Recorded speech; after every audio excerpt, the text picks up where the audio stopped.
নমস্কার, সবাই কেমন আছো? আশা করছি সবাই নিশ্চয়ই ভালো আছো। তো আমিও ভালো আছি। সবাইকে গুড মর্নিং। আসলে ভিডিওটা ছিল গতকাল ছিল নীল পুজো। আমাদের এখানে মন্দিরে শিবের মন্দির আছে, তো এখানে নীল পুজো হয়েছিল। আমাদের যাওয়ারও কোনো কথা ছিল না, তাই তোমাদের বলিনি। তো রাত্রে আশেপাশে থেকে কয়েকজন যাচ্ছিল, তো আমার মেয়ে শুনে এসে বলছে মা যাব।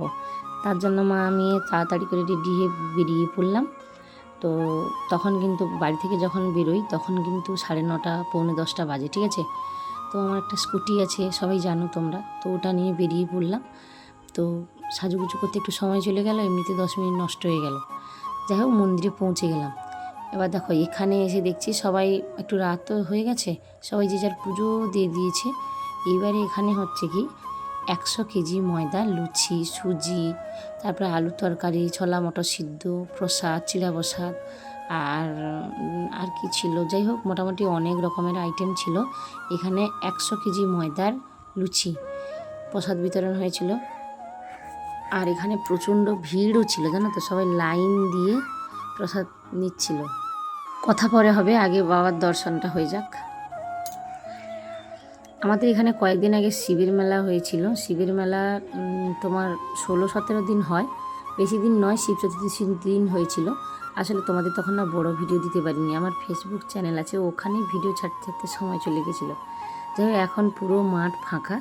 দেখো এখানে মানে মন্দিরটা তোমাদের আগে দেখিয়েছি কি না জানি না, মোটামুটি এত লাইটও দেওয়া নেই, তো তার জন্য ভালো করে দেখাই যাচ্ছে না। সামনে সামনে দেখা যাচ্ছে। এখানে না সাংস্কৃতিক অনুষ্ঠান চলছিল, ছোটো ছোটো ছেলে মেয়েদের নিয়ে অনুষ্ঠান হচ্ছিল। এবারে তোমাদের পুরোটা ঘুরে ঘুরে দেখালাম। সবাই একে একে প্রসাদ নিয়ে এখানে, এই দেখো লাইনটা দেখো। প্রথম দিকে তো অনেক দিচ্ছিল, তারপর পরপর কম কম দিচ্ছে। আমার বেলায়ও কম ছিল। যাই হোক, আমি প্রসাদ তো খেয়ে নিয়েছি। না, আর ভিডিওটা বেশি বাড়াবো না। এই আমাদের পুরোহিত আসছে, পুরোহিতের বাড়ি এখানেই। এখন কিন্তু 12টা বাজে। এবারে এখানে প্রসাদ খেয়ে আমরা চলে এলাম। এখানে চড়ক হয়, ঠিক আছে। এখান থেকে আবার 15 মিনিট রাস্তা।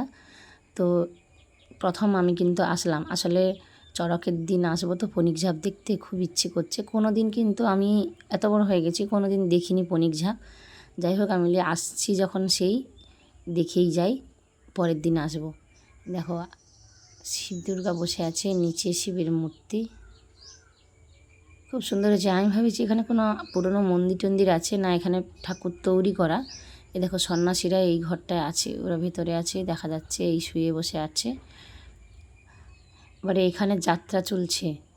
এখানে কোনো রেডি করা নেই পনিক ঝাপের। আমি জিজ্ঞেস করলাম, বলছিল পরের দিন মানে চড়কের দিন সকাল থেকে এখানে তৈরি হয়, সারা দিন চড়ক হয়। অনেক রাত হয়েছে, এখন বাজে 12:30। সবাই ভালো থেকো, সবাইকে টাটা।